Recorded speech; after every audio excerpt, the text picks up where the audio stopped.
오늘 우리에게 주시는 하나님의 말씀은 마태복음 5장 17절에서 20절입니다. 신약성경 6면에 있습니다. 제가 봉독하겠습니다. 내가 율법이나 선지자를 폐하러 온 줄로 생각하지 말라. 폐하러 온 것이 아니요 완전하게 하려 함이라.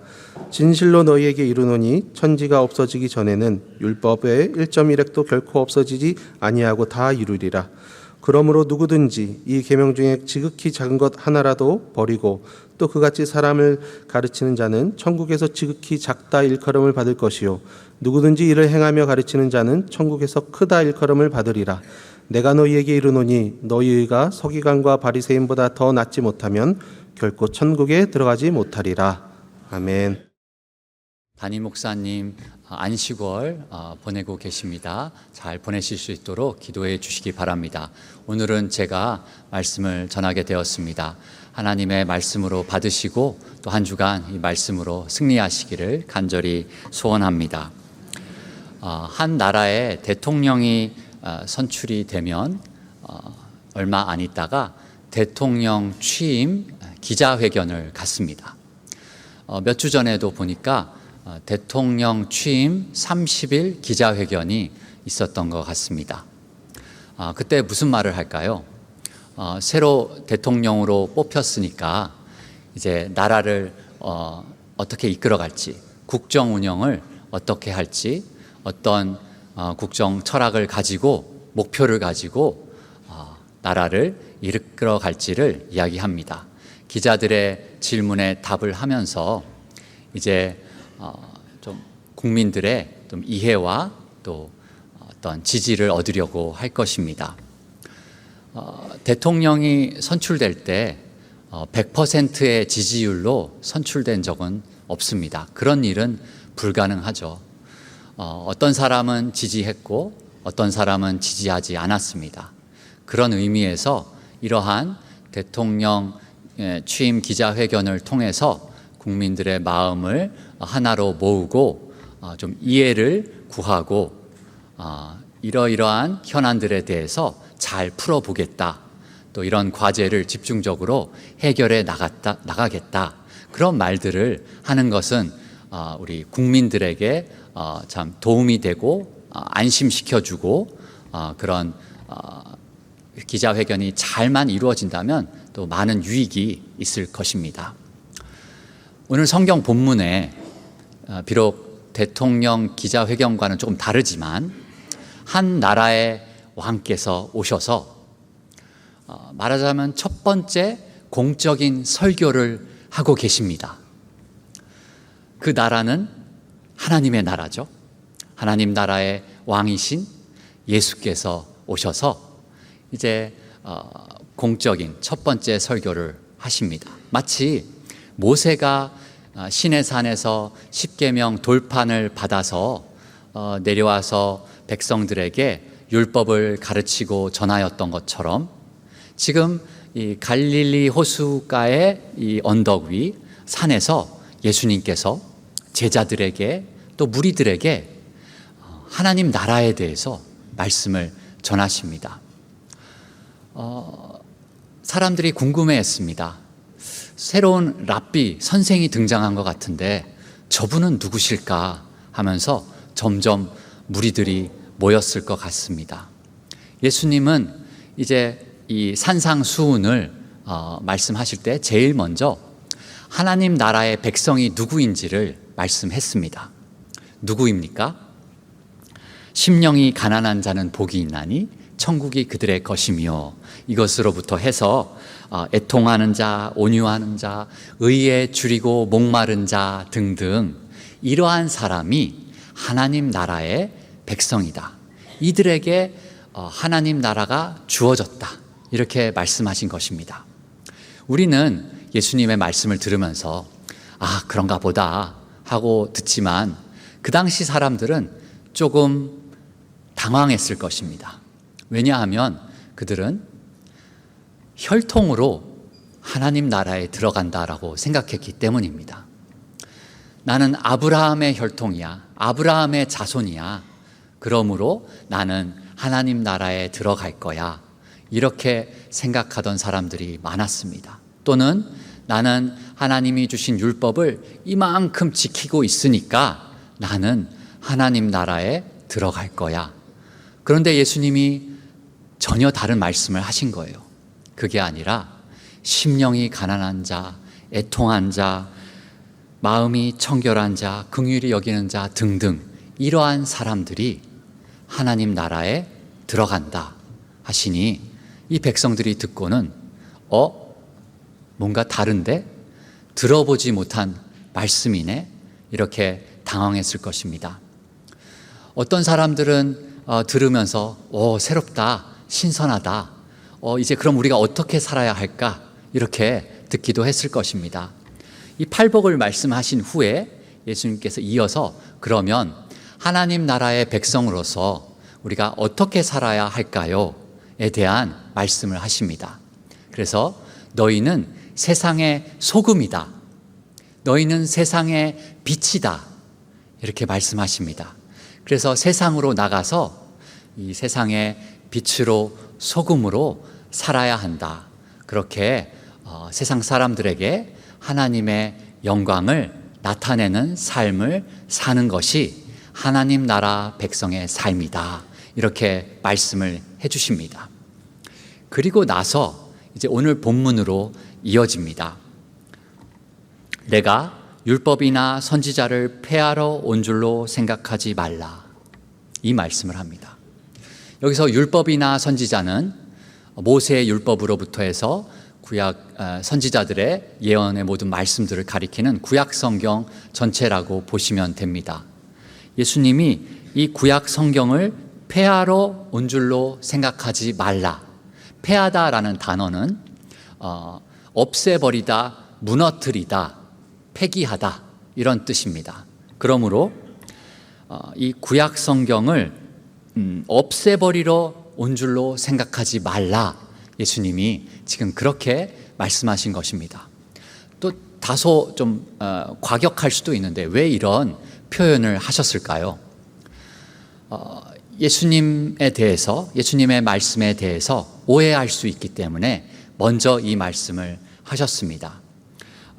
예수님이 계속 율법을 새롭게 해석해 주시고 그동안 이 백성들이 천국에 대해서 생각했던 것과는 다르게 하나님의 말씀을 전하고 있기 때문에 예수님이 먼저 나는 그렇다고 해서 이 율법을 없애버리려고 온 사람이 아니다. 오히려 완전하게 하러 온 사람이다 라고 주님이 말씀하고 있습니다. 이 본문 후문맥을 또 보시면 계명 하나하나에 대해서 예수님의 새로운 해석을 주고 계십니다. 예를 들어서 살인하지 말라라는 말씀을 너희가 들었고 그것이 죄이고 심판받는다라고 들었는데 나는 너희에게 이르노니 형제에게 노하는 사람마다 형제에게 욕하는 사람마다 다 심판받는다 라고 아주 무시무시하게 하나님이 말씀을 하신 것입니다. 이런 식으로 율법을 해석하면 도대체 죄 안 지은 사람이 어디 있습니까? 굉장히 놀란 그런 반응들이 아마도 있었을 것입니다. 예수님은 이렇게 파격적으로 새롭게 말씀을 전하고 계십니다. 그래서 어떤 사람들은 새로 와서 좋아하는 사람들도 있겠지만 어떤 사람은 또 불안해할 것입니다. 저분 누구시지? 혹시 이단 아닌가? 아니면 위험한 인물 아닌가? 생각할 수 있습니다. 실제로 급진적인 사람들도 있었습니다. 열심당원들이 있었죠. 그들도 비슷한 열심은 있었습니다. 이스라엘이 지금 로마의 지배 아래 있는데 빨리 하나님의 나라가 임해야 되지 않냐 하면서 민족 해방을 위해서 테러를 불사했습니다. 암살을 하였습니다. 이렇게 폭력적인 수단을 통해서 메시아가 빨리 오고 주의 나라가 빨리 임하기를 바랐던 그런 과격한 사람들도 있었다는 것이죠. 그렇기 때문에 예수님은 나는 그런 잘못된 방법을 취하는 사람도 아니고 이렇게 율법을 폐하러 온 사람도 아니다라는 것을 여기에서 말씀하고 있습니다. 또 바리새인들이 예수님을 볼 때 뭔가 점점 무리들이 많이 몰리고 있어요. 이 종교 지도자들은 좀 위협을 느꼈을 것입니다. 자기들의 기득권을 빼앗는 사람이 아닌가.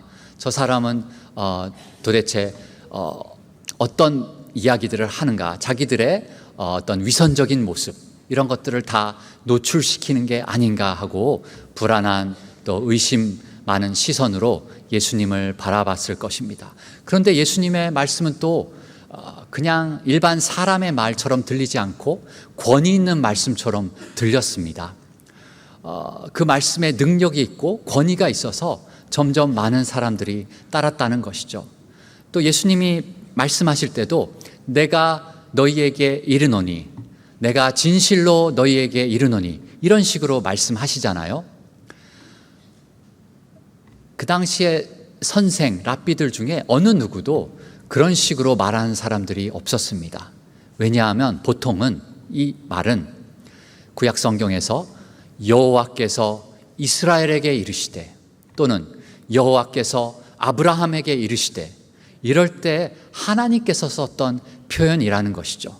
그런데 지금 예수님께서 오셔서 지금 당당하게 나는 너희에게 이르노니 이렇게 말씀하고 계시니 그 권위에 사람들이 놀라고 또 바리새인들은 불안해했다라는 것입니다. 이렇게 해서 예수님께서 이제 오셔서 말씀을 전하십니다. 한 나라의 왕으로 오셔서 그 나라에 대해서 설명하실 때 중요한 그 율법을 먼저 다루시는데요. 율법을 폐하러 온 것이 아니라 완전하게 하러 왔다라고 하시잖아요.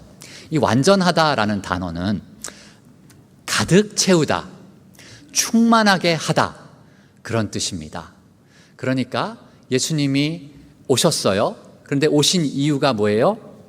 율법을 완전하게 하러 오셨다. 율법을 충만하게 가득 채우려 오셨다라는 것입니다. 그렇다면 우리가 이런 질문을 던지게 됩니다. 뭐가 부족할까? 뭐가 불완전하고 아직도 채워져야 할 것이 있는 것인가? 그런 질문을 자연스럽게 던지게 됩니다. 그것은 무엇입니까? 율법을 온전히 지키는 사람이 없다라는 것이죠. 그렇게 하나님의 선한 율법이 주어졌지만 어느 인생도 누구도 온전히 그 계명들을 다 지키는 사람이 없다라는 것입니다. 바리새인들은 백성들을 도와준다 하면서 오히려 더 많은 추가적인 조항들을 만들어냈습니다. 그래서 안식일을 지켜라라고 예수님이 말씀하신 걸 율법에서 말씀하신 걸 가지고 또 추가적인 안식일에 해서는 안 되는 일들 해가지고 수십 개를 또 만들어서 백성들에게 지키게 했다라는 것이죠. 그래서 이렇게 해서 율법을 지키고 하나님 나라 백성으로 살아가는 것이다. 천국에 갈 수 있는 것이다. 이렇게 접근하였기 때문에 많은 사람들이 그 율법 아래에서 또 바리새인들의 가르침 아래에서 신음하고 있었습니다. 이 뭔가 부족함에 대해서 예수님이 채워주셔야 합니다. 그런데 또 율법은 없앨 수도 없습니다. 율법에 선한 기능이 있지 않습니까? 그것이 무엇입니까? 율법은 우리로 하여금 죄를 깨닫게 합니다. 네, 율법이 없었으면 죄가 죄인지도 모르고 예를 들어서 뭐 도둑질하지 말라 이런 말씀이 없으면 그냥 모르고 살지 않습니까? 그러나 하나님이 율법을 주셨기 때문에 우리는 그것이 죄이구나 이렇게 깨닫고 조심하고 또 공동체적으로도 사회적으로도 질서가 그렇게 유지된다는 것이죠. 그렇기 때문에 예수님이 진실로 너희에게 이르노니 천지가 없어지기 전에는 율법의 1.1획도 결코 없어지지 아니하고 다 이루리라 말씀하셨습니다. 네, 이 율법의 1.1획, 네, 성경에 나온 하나님의 모든 말씀들, 이 말씀들은 하나님의 영감을 받은 저자들이 기록된 하나님의 말씀입니다. 여기에 1.1획도 수정할 수 없으며 단어 하나하나가 다 성경 자체가 하나님의 말씀임을 우리는 믿습니다. 구약 성경도 동일하다라는 것이죠. 그래서 그것들이 결코 없어지지 아니하고 다 이룰 것입니다. 언제? 예수님이 다시 오실 때 이 모든 것이 완성된다라는 것이죠. 예수님이 우리를 위해서 그렇게 오셔서 이어서 또 말씀하시는 것은 그러므로 작은 계명이라고 여겨서 그 많은 계명 중에 어느 것 하나 소홀히 여겨서는 안 된다라는 말씀을 하십니다. 이 말씀을 이렇게 하십니다. 누구든지 이 계명 중에 지극히 작은 것 하나라도 버리고 또 그같이 사람을 가르치는 자는 천국에서 지극히 작다 일컬음을 받을 것이요.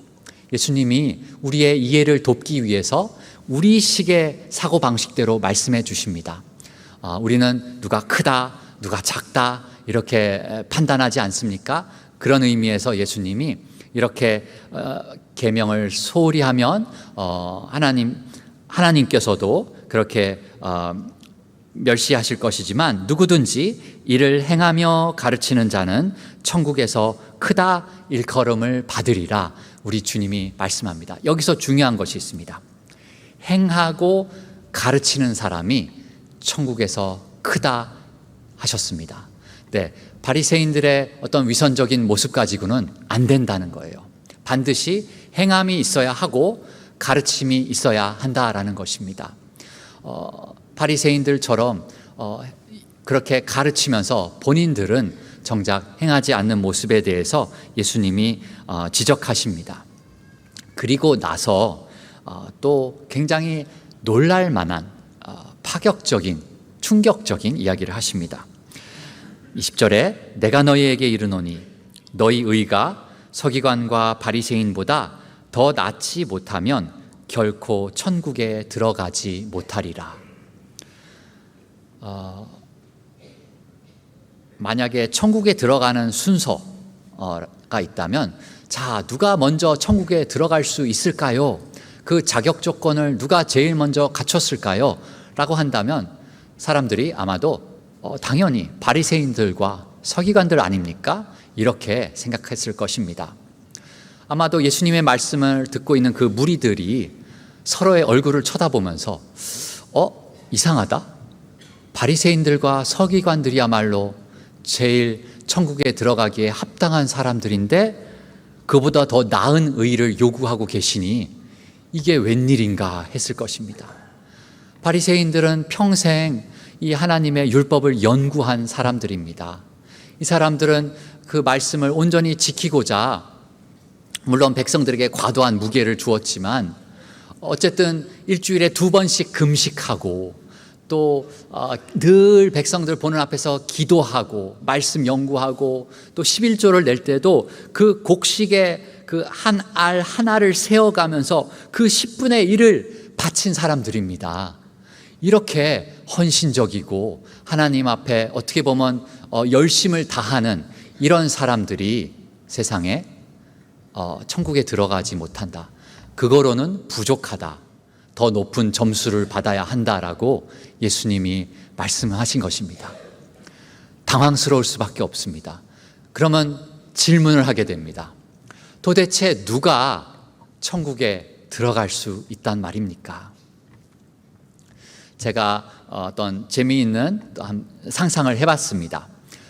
뉴스를 보니까 요즘 그 성수기라고 합니다. 이번 주말부터 성수기여서 인천공항에 아주 사람들이 많이 붐빈다고 합니다. 비행기를 타고 이제 외국에 가면 그 외국에서 이제 첫 관문을 통과해야 됩니다. 입국 심사대가 있습니다. 그래서 지금 이 무리들이 입국 심사대 앞에 왔습니다.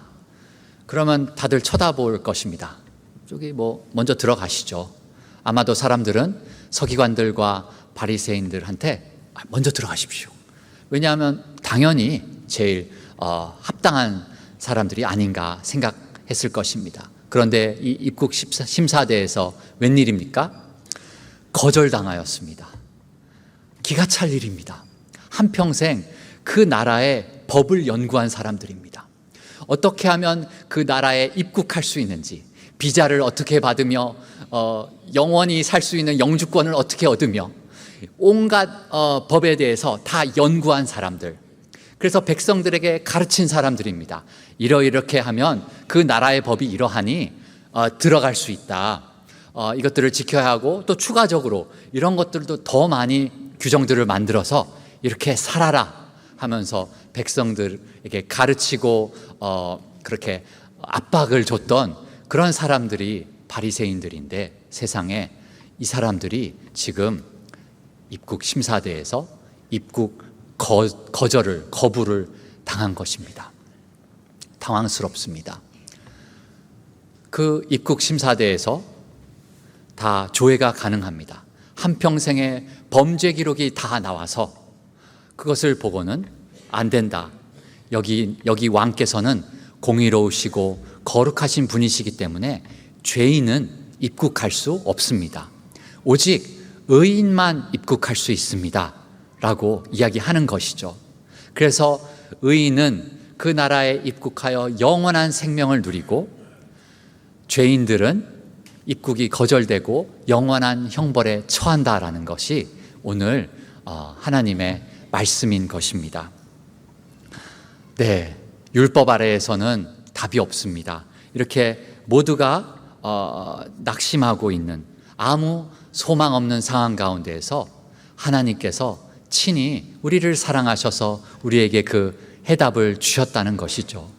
말하자면 이 입국 심사대의 상황을 그 나라의 왕께서 아시고 하나님의 아들 독생자를 우리에게 보내셨습니다. 그거 외에는 답이 없기 때문입니다. 불가능해서 오직 유일한 방법을 하나님께서 이제 허락하신 것입니다. 예수님이 이 땅에 왕으로 오셨습니다. 헤롯 궁전에서 태어나셨다면 조금 더 많은 사람들이 알아봤을 법도 한데, 예수님은 베들레헴의 말구유에서 왕으로 태어나셨습니다. 그저 동방 박사들과 목자들 몇 명이 그렇게 경배했을 뿐입니다. 그렇게 초라하게 하늘 영광을 버리시고 가장 낮은 자리에서 예수님은 우리를 위해서 오셨습니다. 우리를 위해서 우리의 인생의 질고와 아픔과 이렇게 무더위에 우리가 얼마나 덥고 힘들어하는지를 우리 주님이 다 아신다라는 것입니다. 그렇게 예수님은 오셔서 단지 우리와 다른 차이점이 하나 있다면 그것은 예수님은 하나님의 뜻에 온전히 순종하셨습니다. 예수님은 단 한 번도 죄를 지으신 적이 없습니다. 왜냐하면 예수님은 하나님이시기 때문입니다.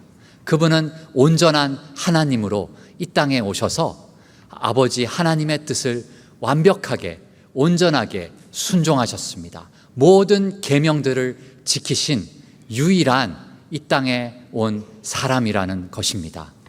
그분께서 순종하시되 죽기까지 순종하셨습니다.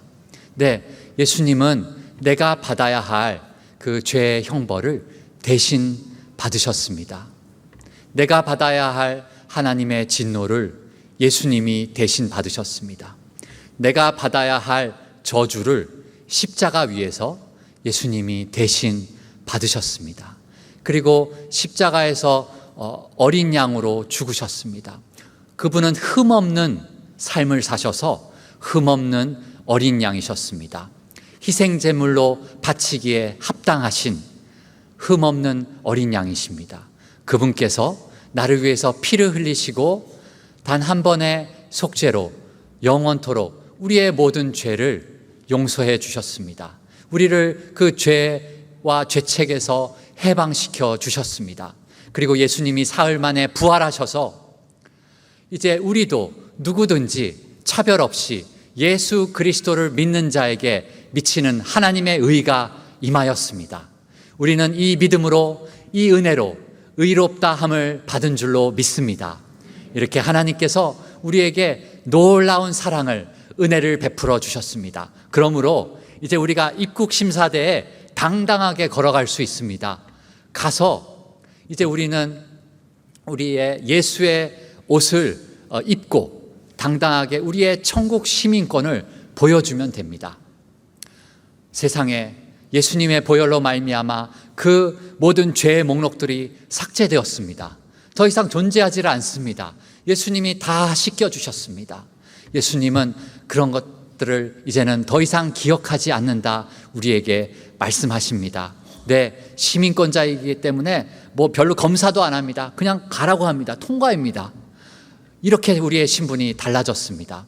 과거에는 죄인으로 죄수복을 입고 그렇게 냄새나게 다녔었는데 이제는 예수님의 보혈로 죄 씻음 받아 성령의 새롭게 하심을 받아서 우리는 이제 예수님의 옷으로 입을 옷을 입었다라는 것입니다. 그 신분을 가지고 우리가 살아갈 수 있도록 하나님이 이렇게 율법을 완전하게 하셨다라는 것입니다. 내가 율법을 완전하게 하러 왔다. 이 말씀은 예수님이 이렇게 우리를 위해서 온전한 의를 이루심으로 이제는 우리가 예수의 의로 살아가고 예수의 나라를 위해서 살아갈 수 있도록 하나님이 이 복음의 십자가 사건을 우리에게 허락하셨다라는 것입니다. 제가 설교 준비를 하면서 조금은 고민이 있었습니다. 그것은 이 말씀을 나에게 그러면 어떻게 적용해야 할까라는 고민이었습니다. 동시에 우리 성도님들에게도 어떻게 적용해서 말씀을 드려야 하는 고민이 며칠간 지속되고 있었습니다. 그래서 뭐 우스갯소리지만 제 고민을 듣던 어떤 목사님은 빨리 성경 본문 바꾸라고 늦기 전에 그랬는데 아니었어요. 계속 하나님이 제 마음에 이 말씀을 전하라고 하는 부담감을 계속 주셨습니다. 그래서 기도하면서 무슨 뜻일까 기다리고 있었는데 어느 날 제 아내랑 대화를 하면서 낮은 자존감이라는 단어가 떠올랐습니다. 낮은 자존감. 제가 조금은 이제 완벽주의적인 성격입니다. 그래서 저는 이것을 그냥 뭐 좀 성격적이고 그냥 제 기질이 그렇지 하면서 살아왔습니다. 물론 저는 이제 10년 전, 20년 전에 비하면 많이 내려놨습니다. 그렇게 못 살겠어요. 그러나 그런 성향이라는 것이죠. 그런데 이것이 나의 낮은 자존감을 감추고 싶어서 내가 완벽주의로 살아가고 있는 모습이 나타나는구나 제가 깨달았습니다.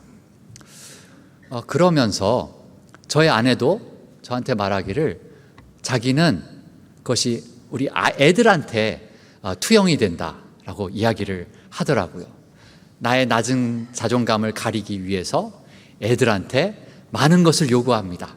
학업적으로 뭐 이 정도는 해야지 하며 기대하는데 뭐 애들이 그게 됩니까? 뭐 나름대로는 행복하게 잘 사는데 엄마의 기대치만큼은 안 따라와 줘요. 그러니까 화가 납니다. 이것이 본인의 낮은 또 자존감 때문이구나. 그런 이야기들을 우리가 서로 나누었습니다. 생각해 보니까 이게 우리 부부 관계에서도 똑같이 적용될 수 있는 것 같습니다.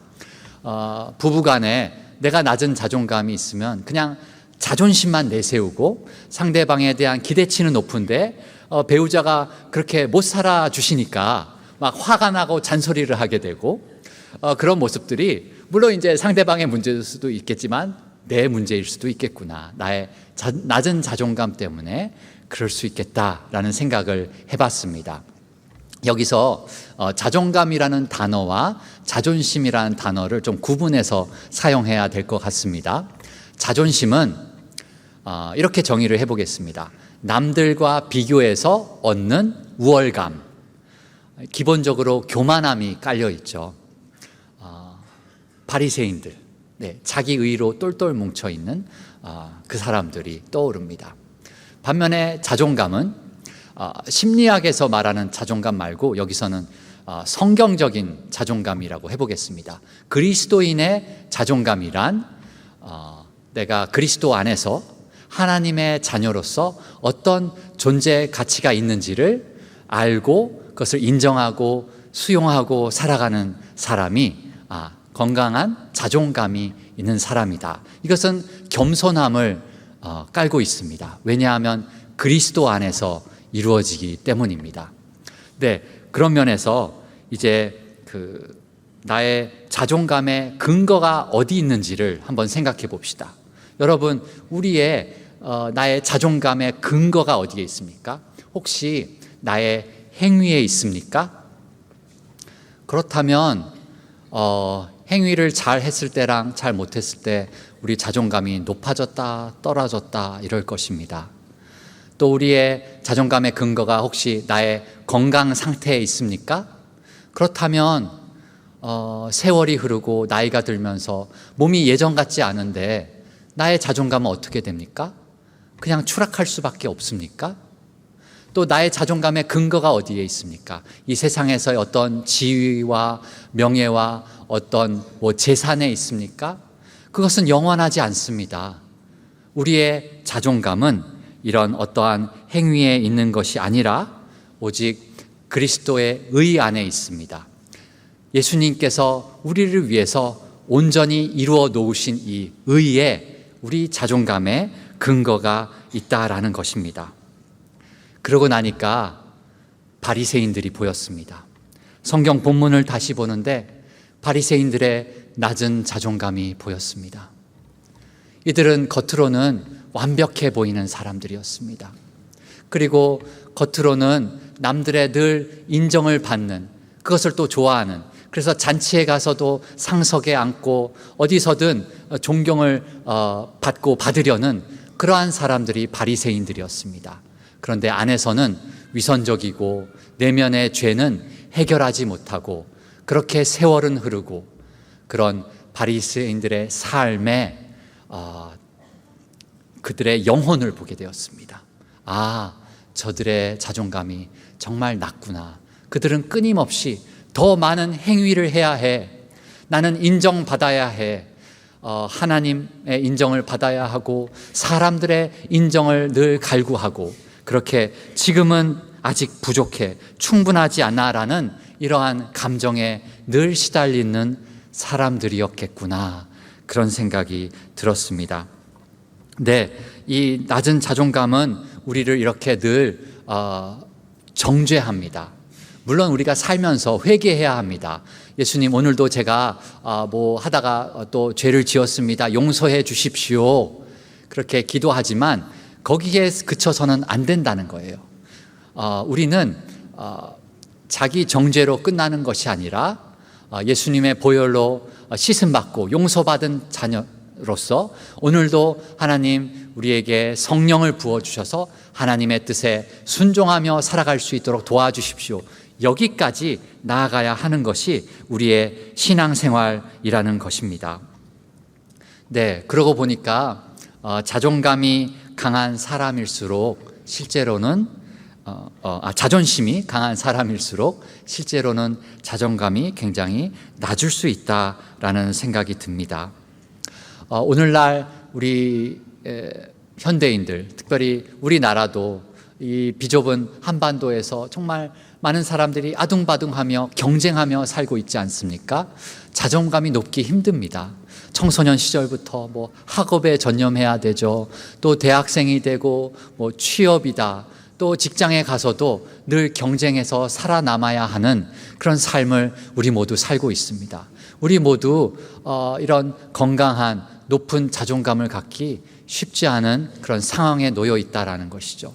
그래서 우리도 완벽주의로 가거나 또는 사람들의 끊임없는 인정을 받으려고 애쓰거나 또는 요즘 SNS 많이 하시죠. 뭘 눌러요?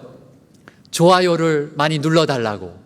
네, 그러면 내 자존감이 좀 좋아질 것 같아서 끊임없이 좋아요를 눌러달라고 외치는 그러한 세상 가운데 우리는 살고 있습니다.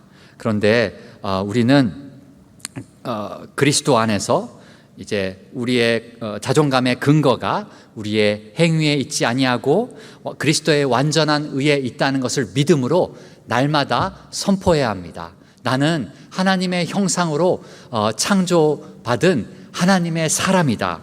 나는 그리스도의 의로 옷 입혀진 하나님의 자녀다.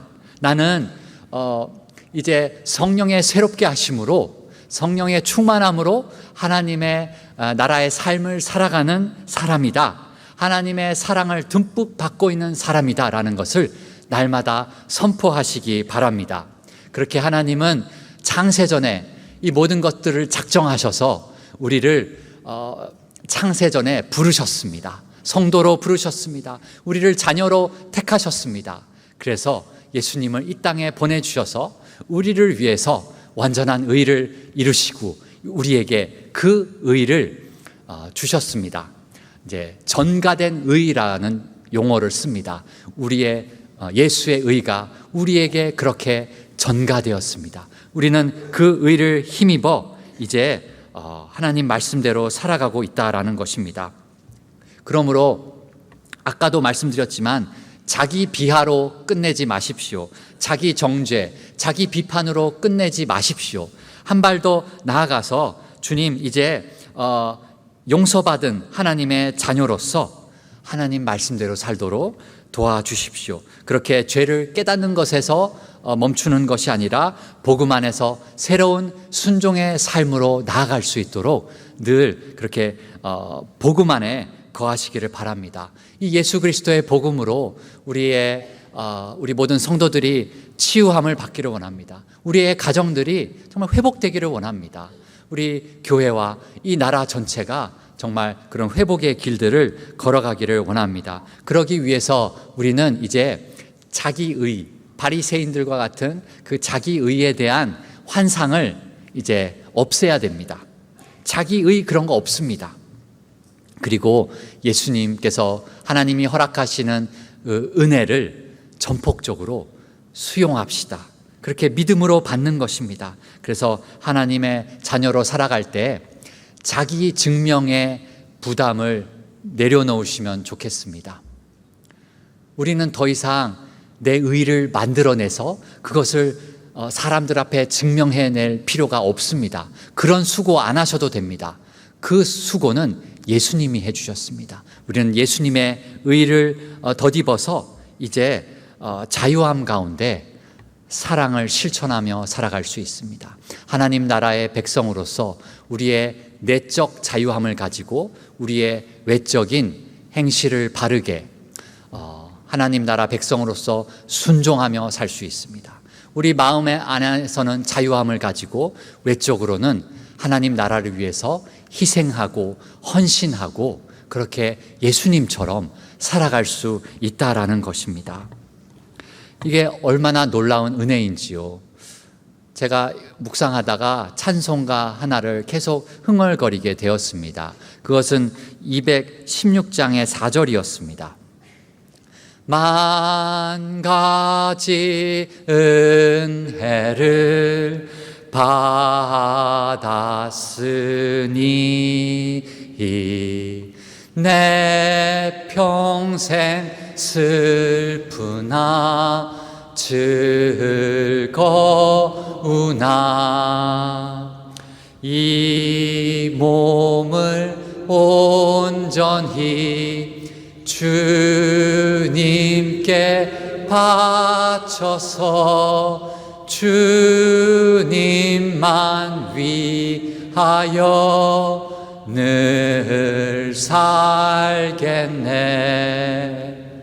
아멘. 생각해 보니 만 가지 은혜를 주셨습니다. 예수님이 온전히 의를 이루셔서 나에게 예수의 의와 예수의 나라를 주셨는데 이게 바로 만 가지 은혜였습니다. 다른 것들은 눈에 들어오지도 않아요. 이것보다 더한 은혜가 어디 있겠습니까? 이 만 가지 은혜를 누리면서 우리 모두 하나님의 나라의 백성답게 그렇게 살아가기를 원합니다. 우리 안에서 진정한 치유와 회복은 예수님이 율법을 우리를 위해서 성취하셨다는 것을 믿고 그 의를 우리가 믿음으로 받고 살아가는 데 있습니다. 역사적으로도 이런 일이 있었습니다. 마틴 루터가 종교개혁을 일으켰습니다. 그래서 독일에서 많은 또 기독교 신자들이 생겼고 여전히 카톨릭의 영향권 아래에 있는 사람들도 있고 이렇게 섞여 있었습니다. 바른 교리를 선언하고 이제 우리가 예수 그리스도를 믿음으로 구원받는다를 선포했습니다. 그리고 나서 독일에서 30년 전쟁이 있었습니다. 외국과 연합해서 전쟁이 벌어졌는데 그 나라가 쑥대밭이 되었습니다. 영혼들이 피폐해졌고 사람들이 굶어 죽어가고 전쟁의 참상을 모두가 겪었습니다. 그런데 그 이후로 나타난 운동이 있었습니다. 그것은 경건주의 운동이었습니다. 왜냐하면 여전히 루터의 종교개혁을 영향을 받은 사람들은 계속해서 바른 교리의 가르침을 받고, 그 당시에는 좀 그렇습니다. 왜냐하면 우리가 카톨릭과 다르다라는 것을 강조해야 됐기 때문에 계속 끊임없이 바른 진리, 바른 교리를 가르쳤습니다. 그런데 사람들이 전쟁 이후에 얼마나 더 피폐하고 갈급해하며 낭망하고 있지 않았습니까? 그런 사람들을 위해서 경건주의, 경건에 힘쓰자. 우리가 차가운 교리만 전할 것이 아니라 우리의 마음이 뜨거워야 돼야 되지 않겠습니까? 우리의 마음에 변화가 있어야 되지 않겠습니까? 그렇게 내적인 변화를 추구했던 사람들이 있었습니다. 네, 그런 것처럼 이 바리새인들의 그런 차가운 그런 율법주의로는 백성들의 마음이 위로를 받을 수가 없었습니다. 오늘날에도 우리가 만약에 이렇게 바리새인들처럼 살아간다면 우리 가정 안에서 우리의 자녀들이 우리의 마음을 신앙적으로 같이 하기 힘듭니다. 우리는 반드시 내적인 변화를 가지고 주님 주시는 뜨거운 감동을 가지고 사람들에게 나아가고 복음을 살아내고 복음을 전해야 할 줄로 믿습니다. 그렇게 우리 모두가 다시 한번 예수님이 우리에게 허락하신 의의를 기억하면서 우리의 참된 자존감이 더 나은 의의를 행함으로 얻어지는 것이 아니라 우리는 예수의 완전한 의의를 믿음으로 받아서 은혜로 살아가는 사람들이라는 것을 기억하면서 그렇게 이번 한 주간도 하나님 나라의 백성을 승리하며 사시기를 우리 주님의 이름으로 축원합니다.